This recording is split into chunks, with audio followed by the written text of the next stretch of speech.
Frédéric, on va dresser un premier bilan des soldes avec vous ce matin. Un démarrage poussif, ce sont les mots qui ont été employés par la Fédération nationale de l'habillement. Les commerçants sont très pessimistes, ils s'inquiètent. Et pourtant, c'est vrai qu'en juin dernier, on avait vu beaucoup de monde dans les magasins. On se disait, ça y est, c'est parti.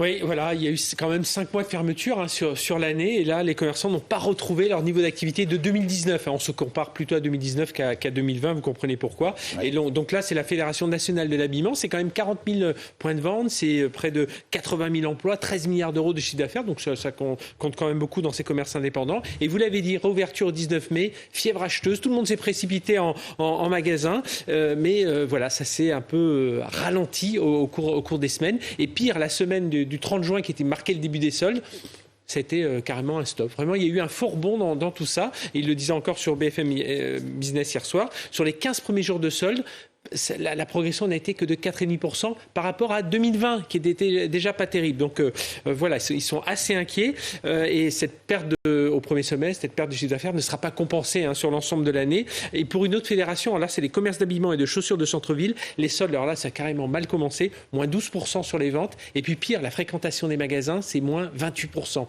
vous voyez, c'est vraiment pas terrible. Et au global, on se dit qu'à la fin des soldes, au 27 juillet, on aura une activité globale en recul de moins 22% par rapport à 2019. Donc il y a de quoi s'inquiéter. Alors qu'est-ce qui décourage les clients de retourner dans les magasins? C'est quand même pas le risque sanitaire. Non, pas vraiment. Je vous disais juste avant, la réouverture qui est arrivée mi-mai, on a vu que les clients sont revenus en masse dans les magasins. Selon les commerçants, le premier problème, c'est qu'il n'y a pas une bonne visibilité sur les dates. Ça fait 10 ans que les soldes, ça se balade, on ne sait pas trop comment les prendre. Surtout que lorsque les magasins ont rouvert, il y avait des offres promotionnelles, il y avait des ventes privées. Donc on a profité de tout ça. Les soldes arrivent, on ne comprend plus trop où on est. Ensuite, donc là, on a quand même vu un peu plus d'activité, mais bon, on est un peu perdu dans tout ça.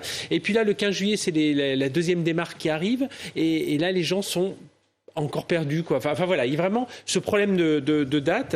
Et puis, alors, tout le monde n'est pas concerné, c'est pas Paris et les zones touristiques sont vraiment sont marquées fortement. Il y a d'autres villes pour lesquelles ça marche bien, mais globalement, ce qui inquiète aussi les commerçants, c'est qu'ils vont avoir à rembourser les prêts garantis par l'État à partir d'avril 2022. Donc ils demandent déjà un report de ce remboursement. Alors justement, quelles sont les pistes, les solutions à l'étude? Alors Alain Griset a promis des assises du commerce, ce sera début à la rentrée, et là on verra. Alors des solutions vont évidemment être envisagées pour revoir complètement le système de solde que les commerçants jugent totalement obsolète.